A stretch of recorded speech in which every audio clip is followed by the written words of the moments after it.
Alors comment j'ai rencontré Minecraft? J'ai découvert via un site d'actu en fait informatique qui relaie de temps en temps des liens intéressants. C'était PC Impact à l'époque. Ils en avaient parlé comme ça sur un petit jeu qui prenait de l'ampleur. C'était assez important à l'époque parce que c'était un jeu indé. On était au tout début de l'ère un petit peu des jeux indés. Et du coup le jeu, alors quand je dis succès, il s'était peut-être vendu euh, peut-être 60-70 000 exemplaires, ce qui était déjà pas mal à l'époque, mais très loin des chiffres d'aujourd'hui. Et je l'ai découvert via ça, c'était au tout début, hein, c'était en alpha, en version alpha de Minecraft, donc ça remonte à 2000, que je dise pas de bêtises, c'est 2011 je crois, il me semble, donc bon voilà, ça remonte à assez longtemps. La première grosse construction, je crois qu'on a vu commencer à apparaître sur les réseaux sociaux là, donc elle date vraiment de l'alpha. Dès le début, on a commencé à avoir des personnes qui se sont mis en tête de reproduire des choses mais gigantesques.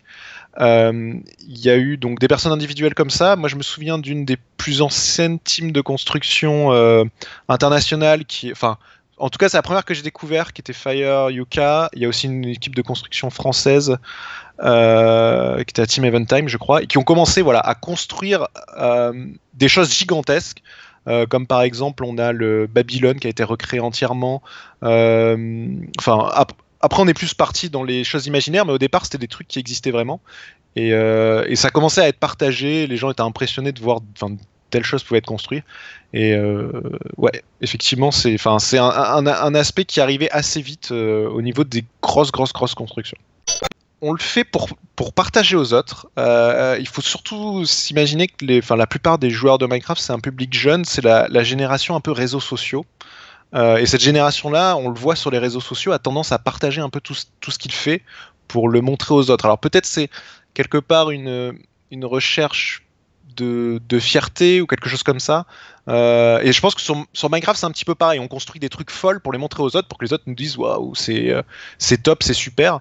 Il y a cet aspect-là, et il y a l'aspect aussi découvrir des choses en fait.